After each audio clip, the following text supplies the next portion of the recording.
Welcome to today's MESUD Learning Community webinar.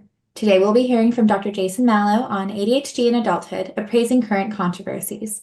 My name is Bethany with CCSME and I'll be supporting today's webinar. Just a few quick notes before we begin. First, neither the presenters nor the planners have any relevant financial relationships to disclose. This activity has been planned and implemented in accordance with accreditation requirements and policies of the ACCME through joint providership of the Hanley Center for Health Leadership and Education and CCSME. The Hanley Center is accredited by the MMA Committee on Continuing Medical Education and Accreditation to provide CME for physicians. The Hanley Center has designated this activity for one AMA PRA Category 1 credit. Recording and live stream transmission of this webinar without consent is not permitted. We'll have a few minutes at the end of the presentation for questions and answers, so please hold up questions until that time. And you can place them in the chat. And now I'd like to give a quick introduction to our speaker today.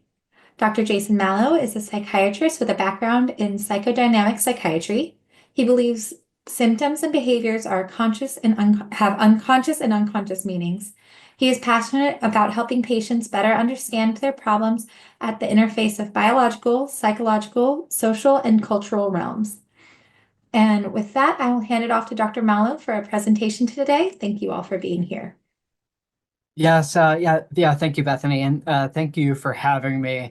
I'm going to be talking today about ADHD in adulthood, and I have a invested interest in this topic based on my own clinical work with patients, but also in being a consultant to primary care practices in the Maine health system. No disclosures or no financial conflicts. I will disclose, I suppose I do have biases, and I'm going to get into some areas that are controversial. And I've decided, so I'm going to take a stand on some topics, and I'm going to be transparent about my own opinions, but I intend to back them up as well. I appreciate not everyone may agree with me on everything, but I think this is going to be fun nonetheless, and it's going to promote self-reflection.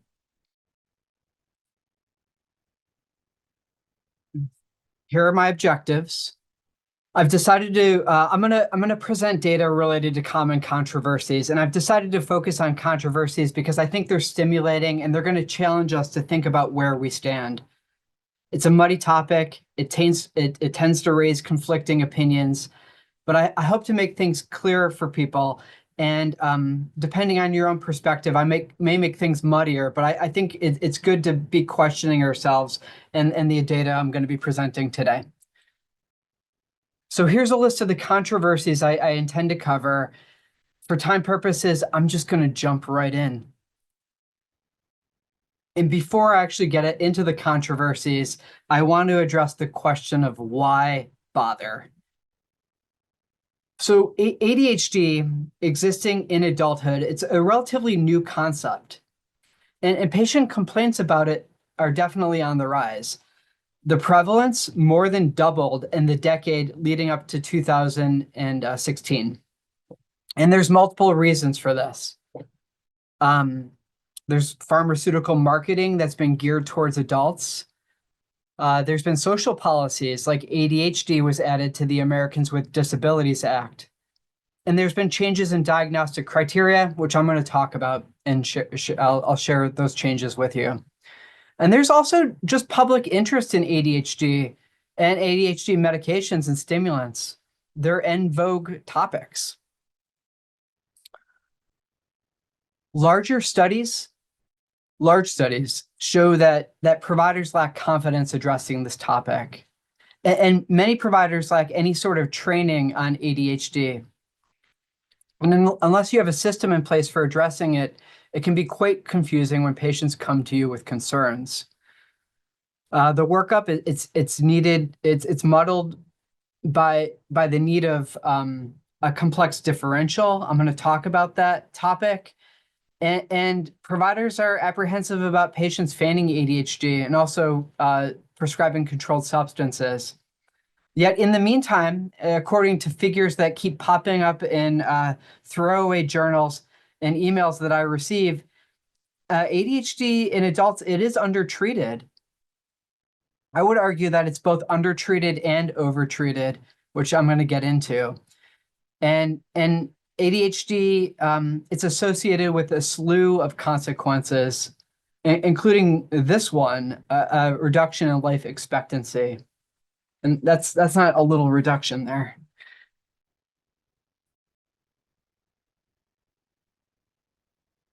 So here we go. I think this is a good one to start with. Is ADHD a real disorder? I think the rest of the presentation hinges on this one. It'd be cool if I had the technology to instantaneously get feedback from people about their thoughts, but I don't.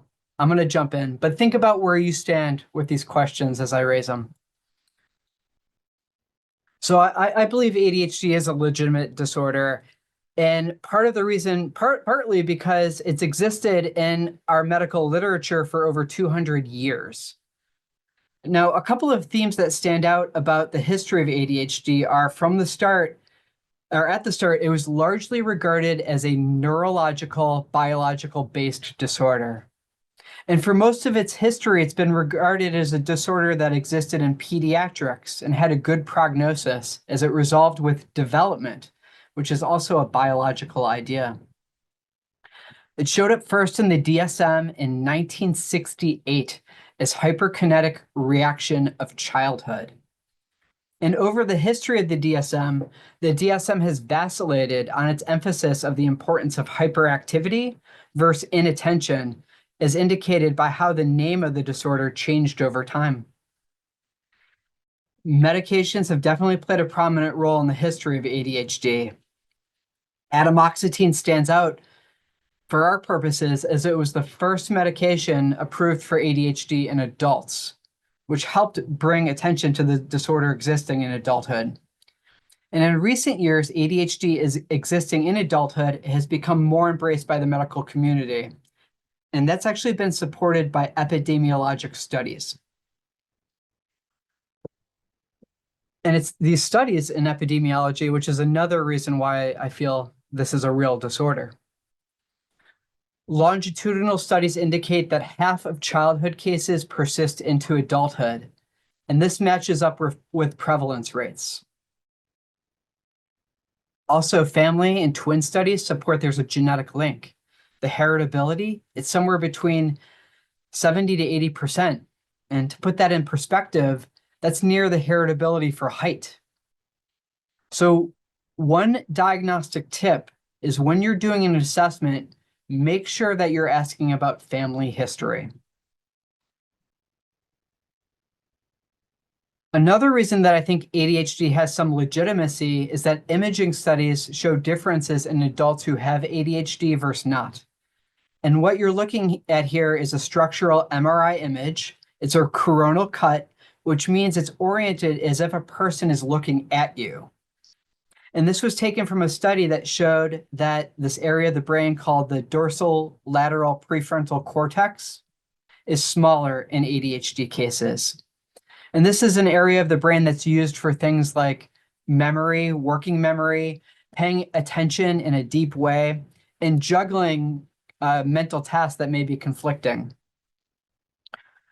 The anterior cingulate cortex, which is an area of the brain that deals with managing conflicting stimuli and making quick decisions, was also smaller in ADHD cases. And also in the study, the nucleus accumbens, which is related to reward, was larger in ADHD cases. So there's something biological going on, and that something impacts executive functioning. This is an area of cognition and reward processing.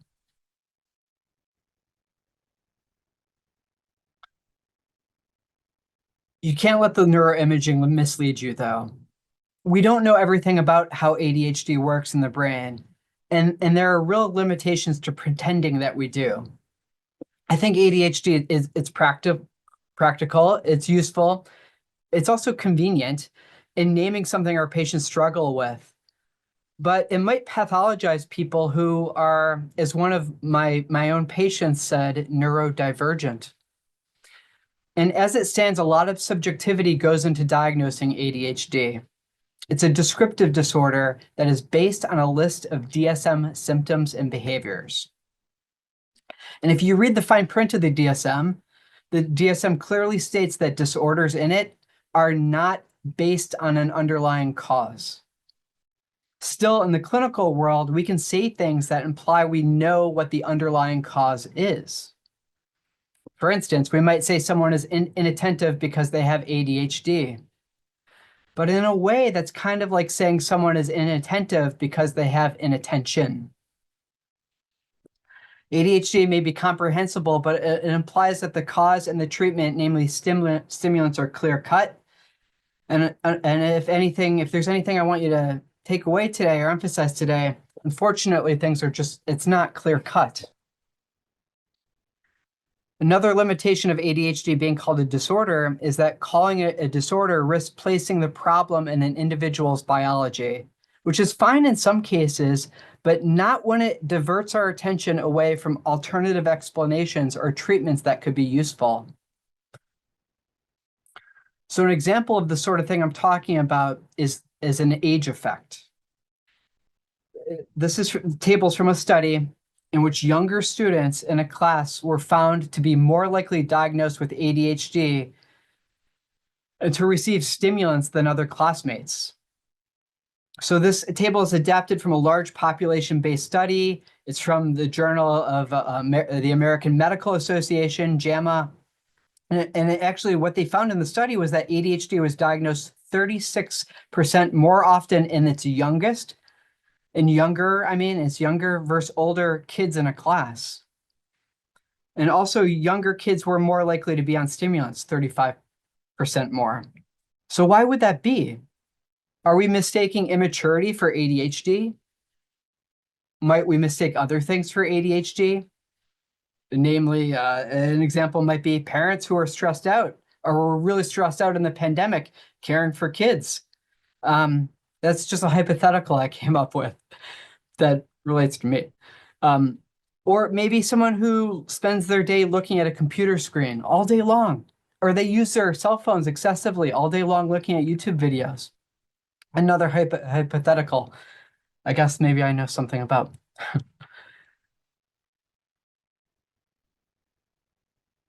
So here's our second controversy. Can ADHD onset in adults de novo?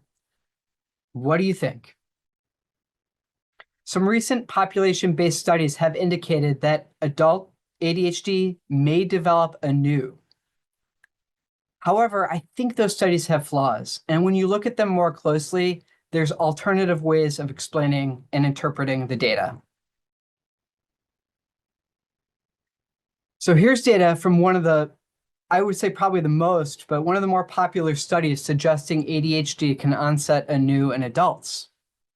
And it was done by Moffitt and her team, and it was published in the American Journal of Psychiatry. And in the study, patients were evaluated as children at about 10 years of age. Then time passed and they evaluated them again, same group at 38 years old. And as you can see on the left, at the end of the study, those with childhood ADHD no longer had ADHD as adults. But on the right, those with adult ADHD did not have it in childhood. So when I saw this, I thought like, wow. I think these findings are misleading though.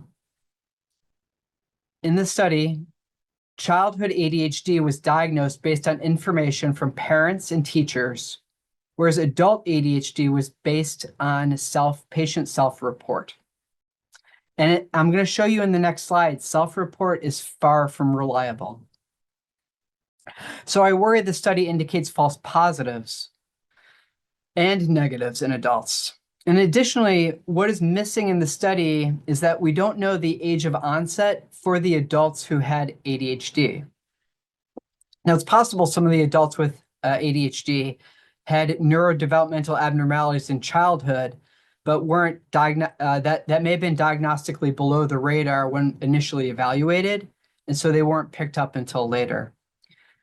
Needless to say, I don't think these are distinct disorders in adults and kids, but maybe larger, more thorough studies will come out someday, and I'm going to be forced to eat my words on this one.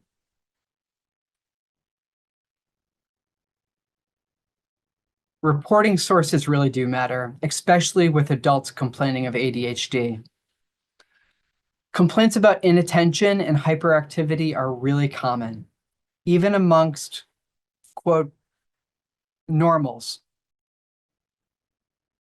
whoever normals are. And when asked, if you ask most adults are going to admit having problems with inattention and restlessness. Many of you watching right now may notice your mind wandering. And as far as self-report of having childhood ADHD in adults goes, recall bias certainly affects reliability. In a prospective study, so patients monitored over time, researchers were blinded to children with and without ADHD that were now adults.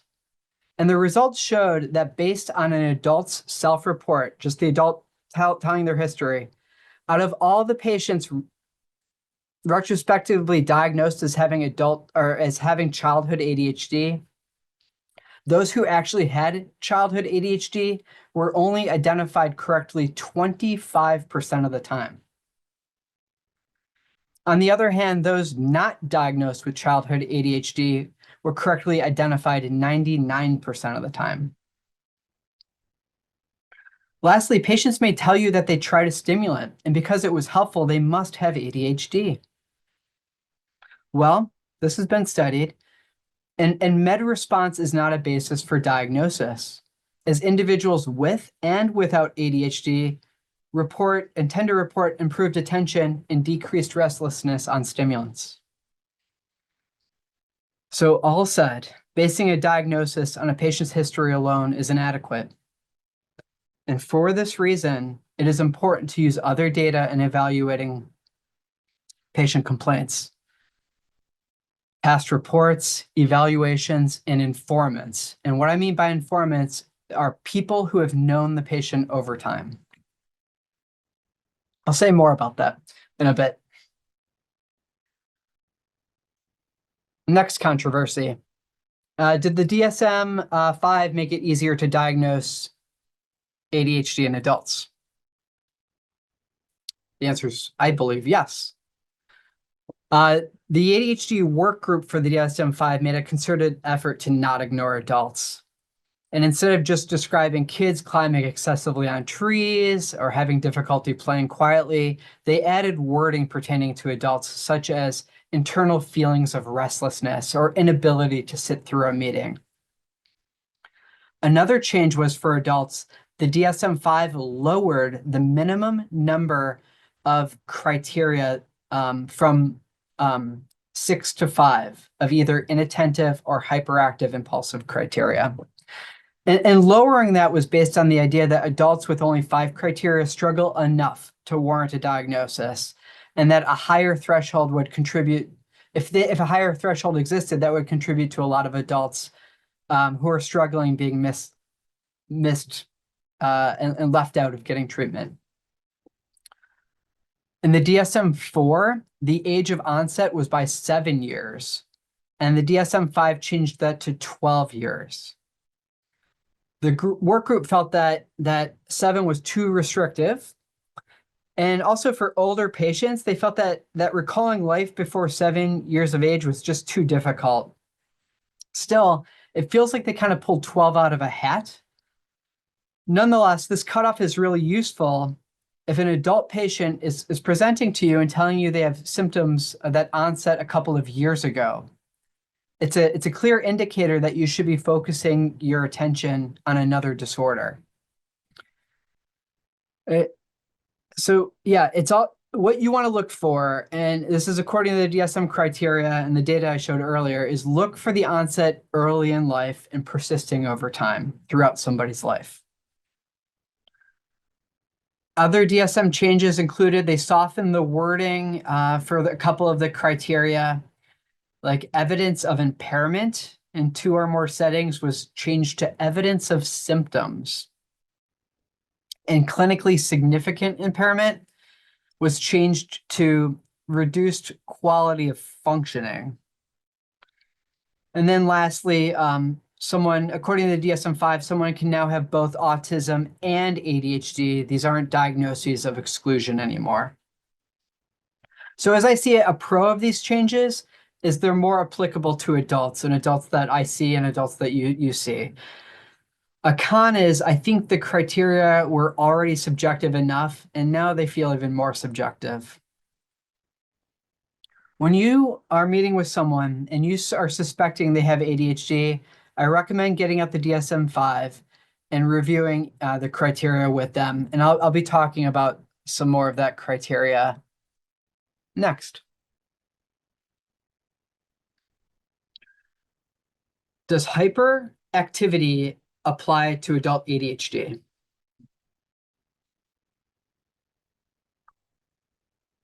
It's generally accepted that over the course of ADHD, from childhood and adolescence into adulthood, hyperactivity becomes less significant. On the other hand, though, one way of conceptualizing it is that hyperactivity is less overt in adults. The symptoms become more internalized in adulthood, but they can still cause trouble. So when hyperactivity is present, adults may be fidgety when they're forced to be inactive, and you want to look for this. You can see it in your office. You might also want to take stock that they're talkative. They interrupt you. They talk over you. Now, if they're lucky, they may have found their niche in a job that enables them to be on the go. For instance, working in a busy ER or inpatient setting. But they may also be overscheduled and overwhelmed as a result of taking on more than they can chew. So ask about these sort of things. Impulsivity presents as repeated activities with negative consequences. Quitting jobs, ending relationships, having run-ins with the law. Multiple speeding tickets is not unheard of and definitely worth asking about. The downstream consequences of ADHD are job, relationship, and legal troubles. So ask about these when trying to establish a diagnosis. The absence of these problems may indicate to you that you're not looking at ADHD, and it's worthwhile looking elsewhere. I'll add that patients with ADHD may be accident prone and considered clumsy. And impulsivity can present in things a patient says. They may talk as if they lack a filter, and that can be especially problematic when they lose their temper.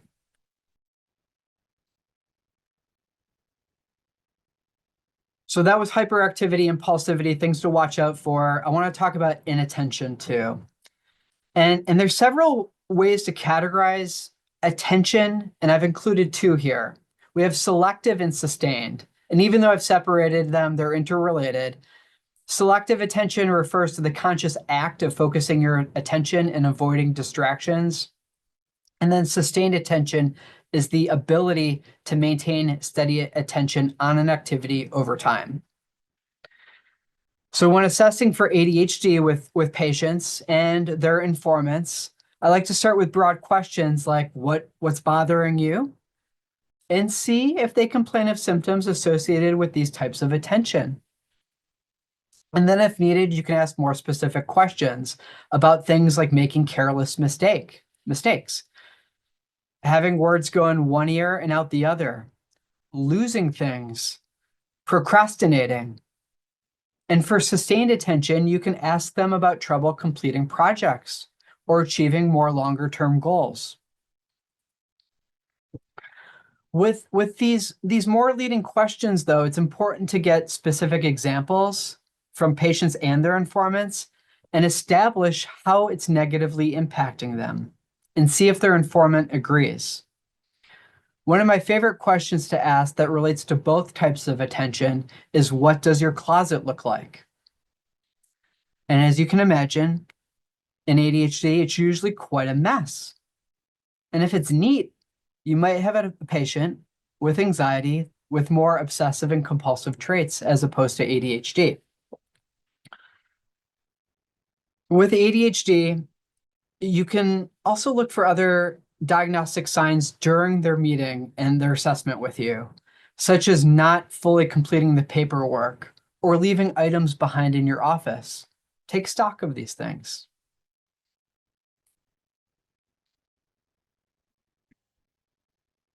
Is ADHD primarily a biological disorder?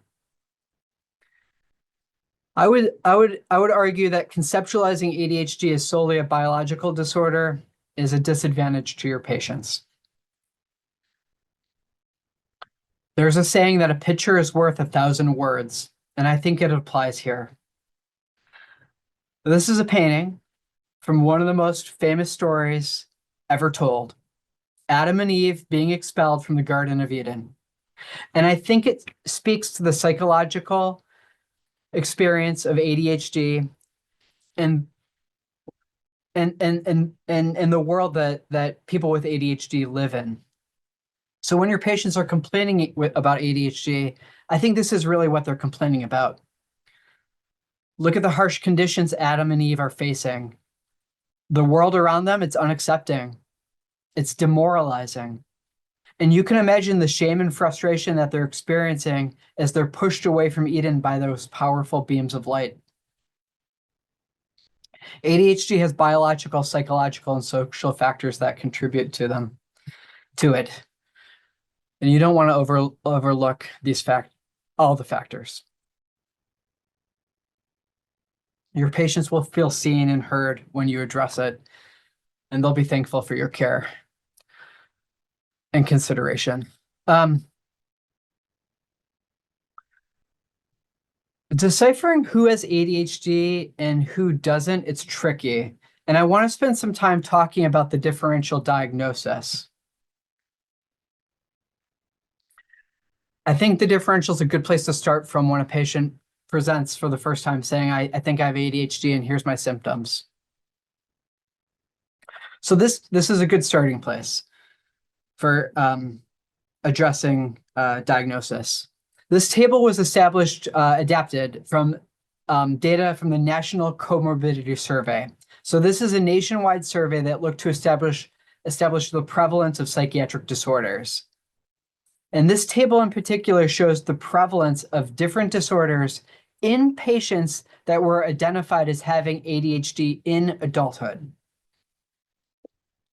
So 40% of people with adult ADHD also met criteria for major depression. 45% met criteria for bipolar disorder. And as you probably know, major depression and bipolar disorder are diagnoses of exclusion, meaning that you can't have major depression if you have bipolar.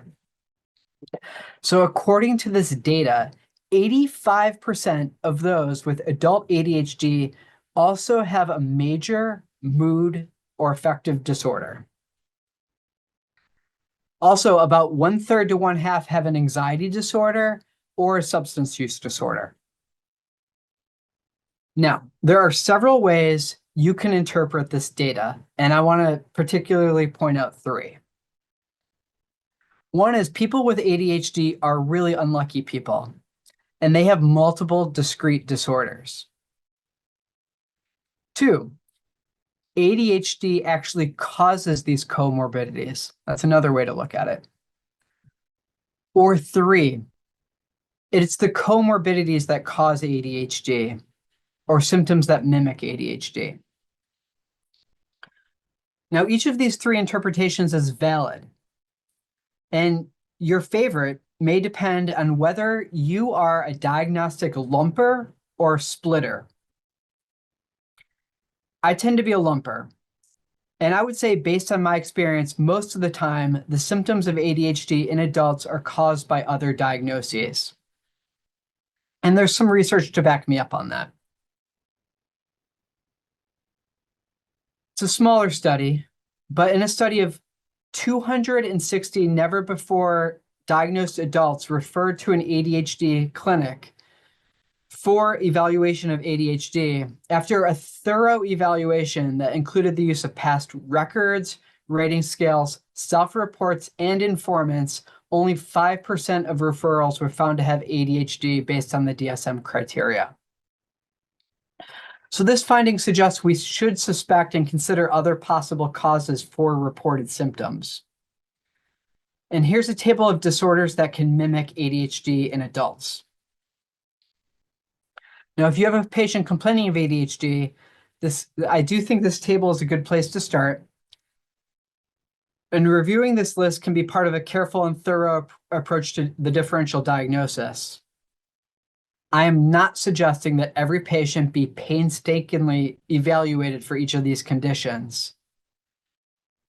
But I do think each of these conditions should be considered before you diagnose ADHD.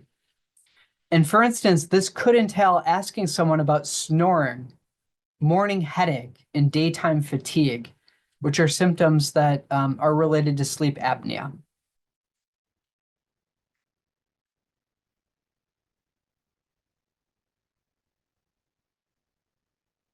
Now I want to talk about rating scales.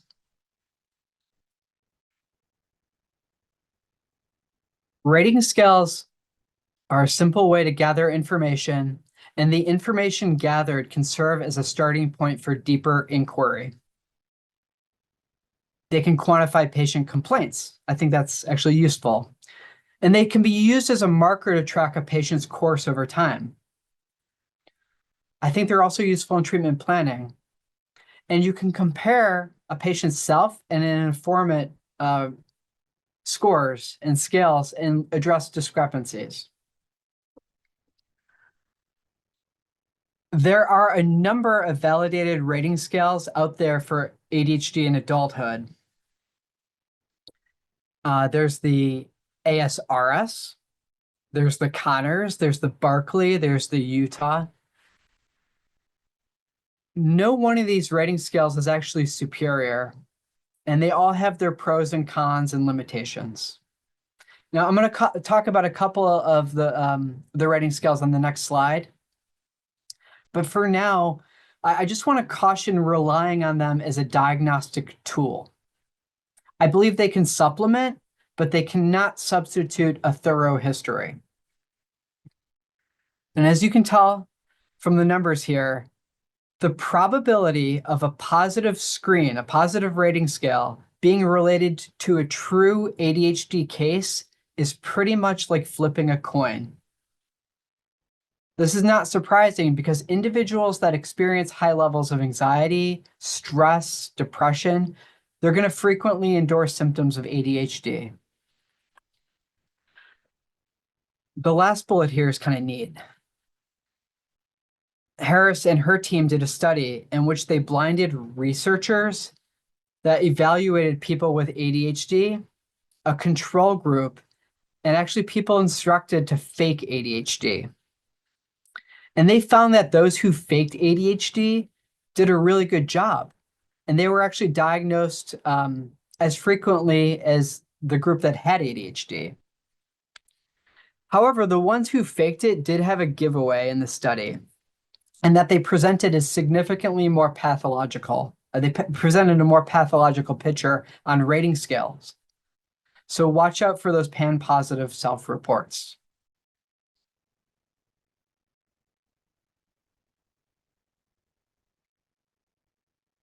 Here are two rating scales for ADHD in adulthood.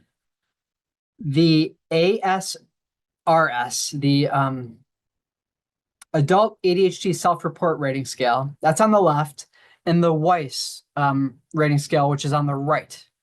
And I particularly like these two because they're quick and easy, plus they're free, and there's no copyright infringement in copying and distributing them. Now, these scales, I use them both, and I recommend using them both, and I think they supplement each other well. The ASRS looks at ADHD core symptoms, meaning symptoms that are listed in the DSM. And the Weiss evaluates functional impairment. And in managing ADHD and in diagnosis, I think it's important to include and look for functional outcomes, especially given what we already know about patient self-report. The Weiss helps with functional outcomes and evaluates different domains like family, work, and social skills. So you can, once you suspect someone might have ADHD, you can administer these rating scales at baseline and then every 3 months until their condition is adequately treated. And then I would say at least annually. And by adequately treated, that means that the total rating scale scores from baseline are reduced by a third. The third reduction, I picked that because it's based on what's used in clinical trials to determine the effectiveness of ADHD medications. And it's a reminder that reduction, not remission, is an expected outcome. And I would educate your patients about this to set realistic expectations for treatment. To get a total score for the ASRS, you add the numerical values, or you got to add numerical values, but you need to add them to the Likert scale.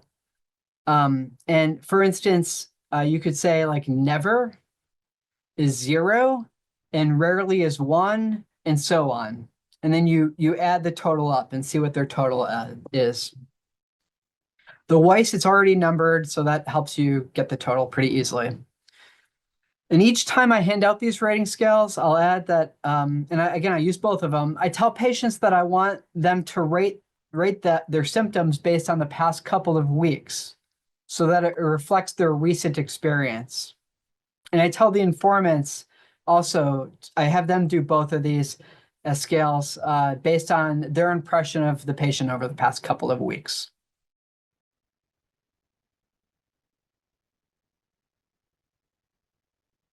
Our next controversy is, are stimulants safe? I'll tell you this, I believe this, there's no disputing it. Stimulants are effective in treating ADHD. NNT is number needed to treat. It's a measure of effectiveness, and it represents the number of patients that need to be treated for someone to benefit from the medication versus a placebo. And the lower the number, the better. And in psychiatry, 2 to 4 is unprecedented. There are 2 types of stimulants: amphetamine-based stimulants and methylphenidate-based stimulants. And in a study where patients were tried on one type, and if they didn't respond to it, switched to the other type, the overall response rate was near 90%. It's almost too good to be true. So given how effective stimulants are, I'm not surprised by the findings that are in the figure on the left here. So this figure is based on data from all Medicaid recipients. And what is interesting is that the number of adults prescribed a medication, largely stimulants, has outpaced the diagnosis of ADHD. The line with the triangles is the number of people prescribed a medication. And I'm aware that we prescribe stimulants for non-ADHD reasons, but I worry that this finding suggests we prescribe first and ask questions later. The figure on the right is from the same study, and over time it shows that we've disproportionately prescribed amphetamine compared to methylphenidate. Amphetamine may have more bang for the buck than methylphenidate, theoretically at least, because for amphetamine meds, in addition to blocking the reuptake of dopamine and norepinephrine, it increases the neurotransmitter monoamine, dopamine, norepinephrine release. So it has more bang for the buck. I imagine that also means amphetamines are more risky. So what are the risks of stimulants? Well, there's individual risks that stand out. And here I've listed them. The one that's at the end of the list, neurotransmitter depletion. I was talking with a patient of mine about this recently, and they described it as no more confetti, which I thought was a good metaphor. It means that stimulants are just like, they're burning out neurotransmitters and people can't make enough to keep up with what the stimulant medications are pushing out. Beyond the individual risk, there are population level risks. You may or may not be surprised by this, but Maine ranks in the top 10 states for prescribing stimulants per capita. And you may look upon this favorably, as I realize people have different feelings about stimulants, but I personally get a little bit worried when I see this data, especially in the wake of an opioid epidemic.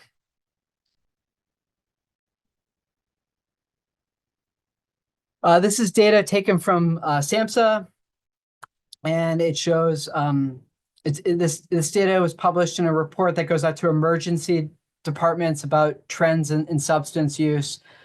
And it shows that the number of ED visits for stimulant medication are and have been on the rise. They more than doubled between 2005 and 2010. And 50% of those visits were for non-medical use of stimulants, 30% for adverse reactions, and 20% for accidental and intentional overdoses. So misuse happens, and even when stimulants are used as directed, there's some risk there too. To me, this indicates we need to be thoughtful and careful about prescribing stimulants. For our purposes here today, this might be an important slide of what I'm about to show next. Are stimulants effective with active substance use?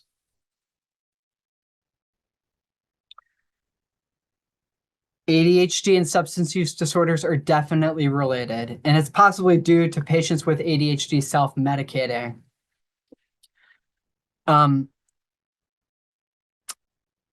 Research in this area has been limited, but some quality studies do exist. And here I've listed 9 randomized controlled trials looking at ADHD and those with active substance use disorder, including cocaine, amphetamine, opioid, alcohol, and cannabis use disorders. And altogether, the studies show no improvement for the substance use disorder or ADHD when patients are prescribed stimulants. There were 2 exceptions, and they included a study using high-dose methylphenidate for amphetamine-addicted men recruited before being released from prison, and also a study using high-dose mixed amphetamine salts for cocaine use disorder. And I think factors that impacted the results in those studies included the high doses of stimulants used, but also the amount of oversight patients received from being in the study and the type of substance use disorder. Methamphetamine and cocaine are a hop, skip, and a jump away from stimulant medications. I think the take-home message from this slide is the second bullet: stimulants don't seem to help. On the bright side, though, in all of these studies, there were no worse outcomes for those prescribed stimulants. I tend to recommend a conservative approach with ADHD and active substance use disorder. I think treating the substance use disorder needs to be a priority. You can't totally ignore ADHD, however, as it might be contributing and limiting to your patient's ability to benefit from treatment. And in those cases, I recommend non-stimulant treatments.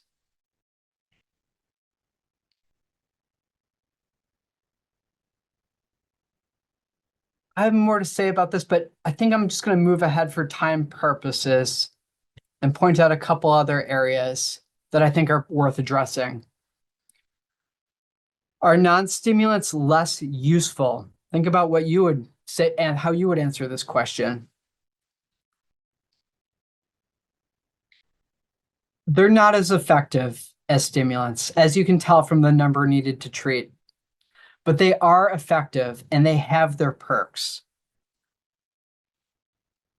Atomoxetine and a newbie on the market, viloxazine, are FDA approved in adults. So in general, if you're thinking about prescribing a non-stimulant, I would start there. And both of these meds are norepinephrine reuptake blockers. Similar mechanism of action for both of them. Each of the non-stimulants I've listed here are unique, and picking one depends on your patient and their history. Clonidine might be useful for a really anxious or irritable patient, while bupropion and diazepamine may be really useful for a lethargic, depressed patient. With non-stimulants, you don't have to worry so much about misuse and diversion. And also their effects last all day and you could prescribe refills. So there's perks to them. Last controversy. Is medication superior to therapy? Think about how you would answer this one. To psychotherapy.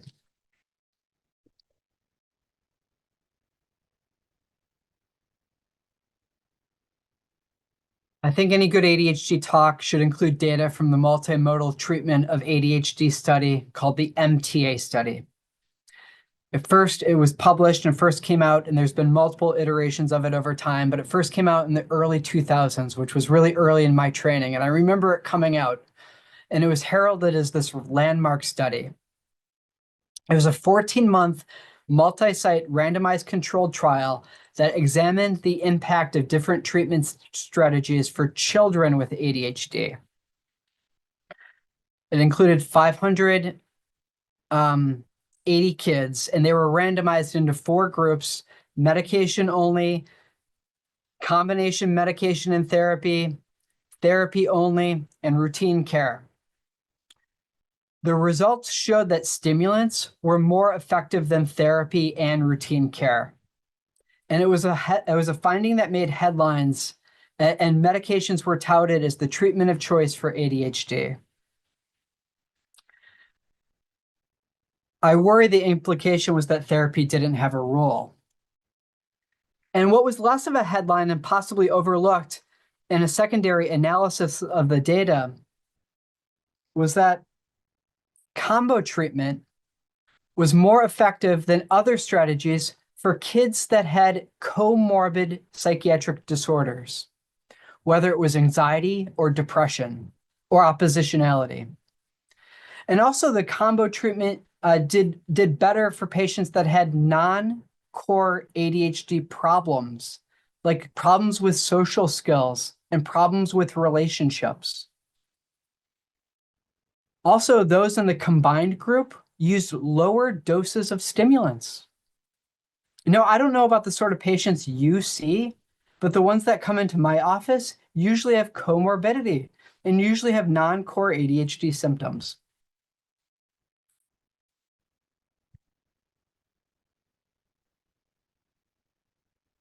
So following the original study, the same group of children were followed over time, and they had actually an amazing retention rate. And now we have a couple of decades worth of data on them. And the researchers, I'll just share that what the researchers found was that over time, over the course of time, it appears that medications became less and less effective, but therapy and those who were in therapy, the outcomes remained good for them and positive for them over time. So I think a take-home message here is therapy has longer lasting effects.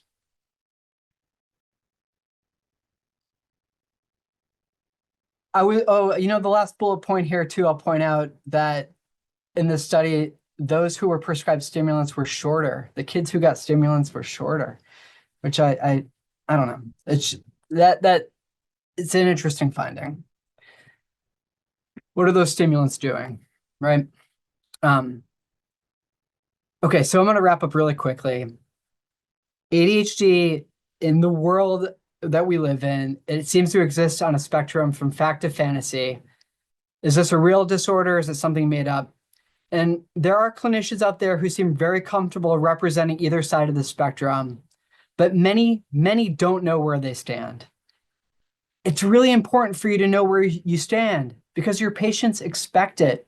And I've learned firsthand it's possible to figure out where you stand. I hope this information was helpful. Key management tips include, unfortunately, there's no easy answer, tricks, or quick fixes. It's a neurodevelopmental disorder. Look for symptoms onsetting in childhood and persisting over time. Look for impaired functioning. Look for it in areas of work, education, relationships, and legal areas. Diagnosis, it's time consuming. If we're going to do it right, you got to put time into it. And I think if you're going to do it right, you got to try to get an informant involved and use rating scales. Each of these areas of diagnosis and different elements of it have their limitations, but I believe the whole is greater than the sum of its parts. And individualize the treatment plans and be considerate of biological, but also psychological and social factors that your patients are facing. So I'll end with that and open this up to questions. Again, I hope this was useful, and thanks for having me. Thank you so much, Dr. Mallo. We do have some questions in the chat. Before we address them, I want to direct everybody that the link to the survey is in the chat. It will also be sent out to you in the follow-up email. And Dr. Mallo, you're okay with sharing your slides, correct? Oh yeah, absolutely. Okay, and then so those will also be sent out in the follow-up email. But our first question, let me bring it back to where it started. Can people with borderline personality disorder, or no, BIPD, bipolar disorder, sorry, be safely prescribed stimulants if atomoxetine is not tolerated? Oh, this is a really good question. Okay, so check this out. There was a study done on this, just published, I want to say, a month or 2 months ago in the American Journal of Psychiatry. And what the study looked at, so this is our big journal in psychiatry. We call it the Green Journal, and it's put out there by the American Psychiatric Association. Anyway, so big study. It's hard to get your articles into this journal. It's very, very competitive. They showed that people with bipolar disorder did worse on stimulants over time. And it was clear cut in that study. They were more at risk of ending up in the hospital. They were more at risk of having mood instability, and they were more at risk of having psychosis. No, despite that finding, I would admit to you in my own clinical practice, this is just between us. If you look at my caseload in my own census, do I have patients with bipolar disorder on stimulants? Yeah, I do. And are those patients doing any worse on stimulants? I hope not. I don't think they are. I think what helps is that their bipolar disorder is being treated, that they're adhering to that treatment, they're following recommendations, and it appears that their mood is stable over time. Now, I would, of course, advise don't treat with medication in bipolar disorder unless someone's bipolar disorder is also treated and they're stable.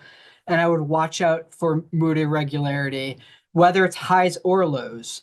That is, you can have someone with bipolar disorder, and you might be just really wondering, is the stimulant going to stimulate them and make them more manic? When bad outcomes with stimulants and bipolar disorder also include recurrent depressive episodes.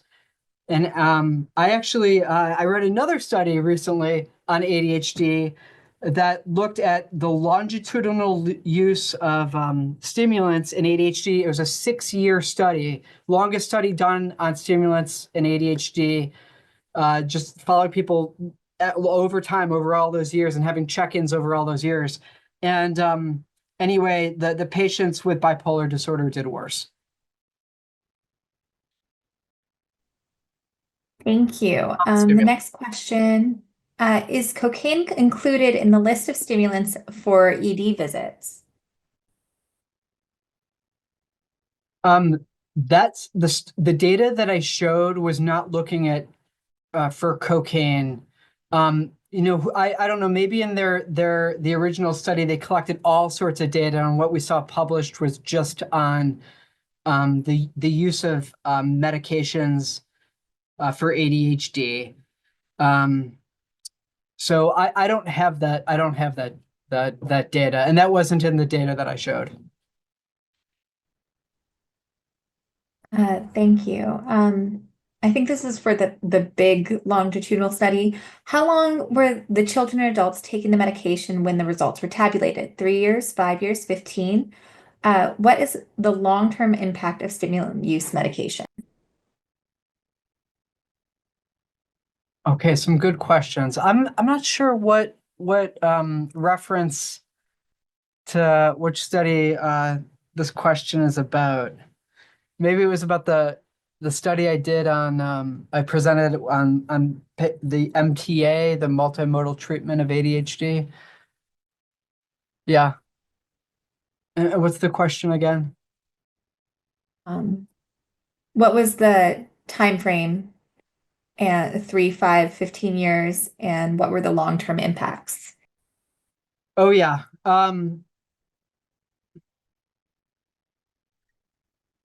They looked at they did studies up to 16 years after the original one. But they didn't, it wasn't every year up to 16 years. They did it at like 14 months after the original study. Then they had a bunch of data that came out 3 years after the original study, and then a bunch of years went by, and they had it at 16 years after the original study.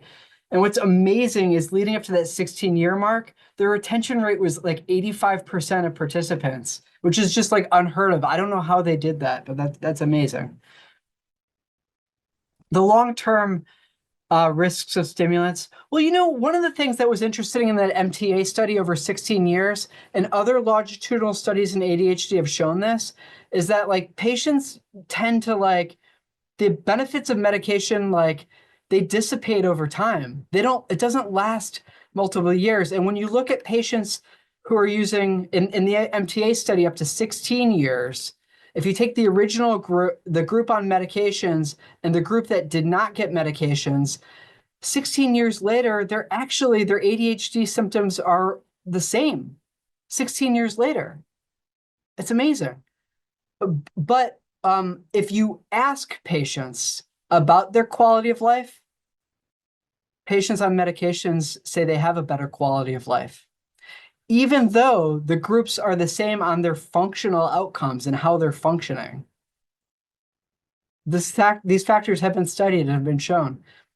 So from a patient subjective perspective, they appreciate the medication. I think that outcome of patients being shorter, that's concerning. And as we age, I think there's cardiovascular risk you really need to take seriously. You need to be monitoring blood pressure and heart rate. And stimulants definitely affect these and put your patients at risk for cardiovascular events. So I'd watch out for that in an older population. Thank you. One more question. How do you weigh the data that might be provided by a neuropsych evaluation? I so respect my neuropsych colleagues and appreciate the work they do. I think when it really comes down to ADHD, it is a clinical diagnosis that is based on a thorough history. In neuropsychiatry, oftentimes they have more time to sit down with a patient and gather the information and talk with someone about their symptoms than someone in a busy primary care office does. But that doesn't mean that they're doing anything magical in those meetings. They can look at different areas of cognition and quantify outcomes that show different areas that patients struggle with. But those areas are going to be similar to patients if you compare patients with ADHD, anxiety disorders, and mood disorders. That is, the same cognitive outcomes happen with those conditions. So there's nothing really, there isn't a magic diagnostic test they're using. But they're doing really quality work at doing a history and thinking about the differential. And I think we could develop strategies to offer that to our patients in our clinics, because there's no way we're ever going to be able to get all of them in to see a neuropsychologist. There just aren't enough neuropsychologists out there. Well, thank you so much, Dr. Mallow, for all of these great insights and this wonderful presentation. And if there are any other questions that we are, since we're at our hour, please forward them to me and I can forward them on to Dr. Mallow. And like I said, the survey link and the slides will be sent out in the follow-up email. But thank you all for joining us today.